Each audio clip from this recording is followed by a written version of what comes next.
Employment tribunals are usually a source of significant organisational angst. They can absorb a lot of time, money and energy, and the point of this video is to give you some pointers and some principles to think about before you find yourself in a position where you have to go to an employment tribunal. The first thing to consider is whether or not you want to fight every employment tribunal claim or whether you want to settle.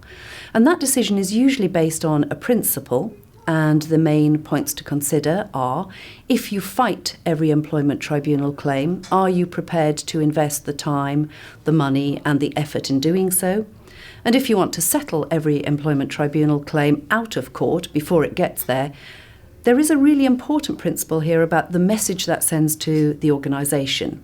It's very easy to get into a position where organisational culture dictates that your poor performers are the ones that get large handouts to go away, which may not be the message that you want to convey. So your first decision really is based on that principle. Do you want to fight or do you want to settle? And actually, probably the most sensible course of action is to decide on an individual basis, even though you may have an underlying principle to which you wish to adhere. Recent changes to the legislation around employment tribunals means that all claimants have to place a deposit before their claim can be accepted by the courts. That's a helpful check for your employees before they take the decision to go to an employment tribunal.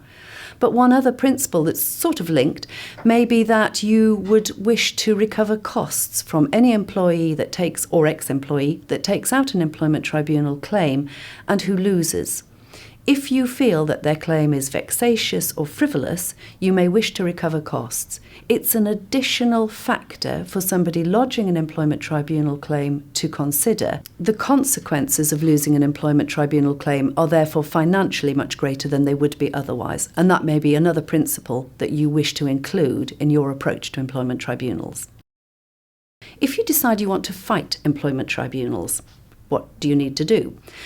First of all, you need to make sure that your policies and your procedures are legally compliant, that they're up to date, and that they provide you with a good infrastructure that gives you a good chance of winning an employment tribunal case. And if not, it will reduce the compensation that you're likely to pay because the cases are more likely to be weak if and when they're brought against you.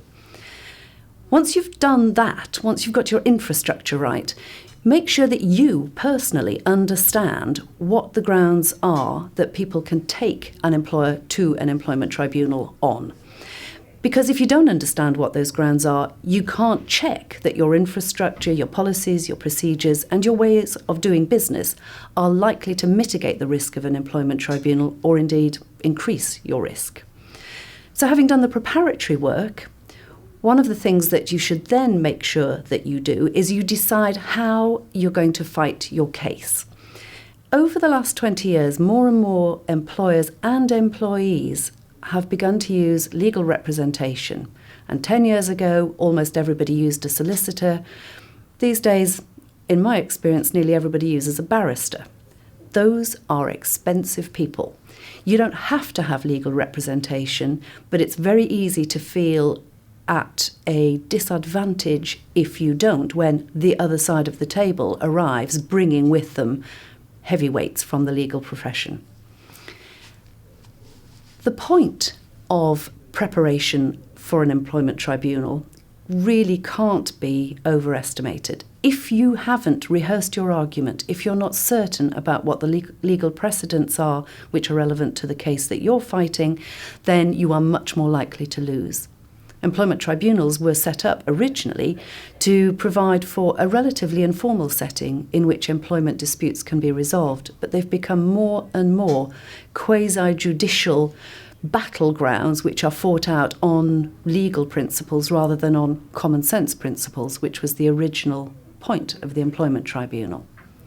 However, good preparation doesn't have to include legal representation. You can fight a case without legal representation, but you need to spend a lot of time, probably, sorting out the case and ensuring that you've covered all of the bases. Fear of an employment tribunal should not stop you from managing your business effectively. You are entitled to expect good performance from your staff, and if they're not providing that good performance, you should not be frightened of making a decision to discipline or to dismiss a member of staff if you feel it's the right decision. Should that decision result in some kind of challenge which goes to an employment tribunal, don't take it personally. This is really easy to say and very difficult to deliver. But if an employment tribunal claim names you personally or your organisation as a co-respondent, it can be tough removing yourself from the personal elements of the challenge and presenting a case which is based on objective, factual decision-making and indeed legal precedent. So, if you find yourself in an employment tribunal, be confident of your decision, be confident of the case that you present, and I'll just leave you with a slide which gives you some indication of the average compensation claims that have been made. In 2011-12, of the 230,000 odd employment tribunal claims that were lodged, 12% were successful. That's something to think about.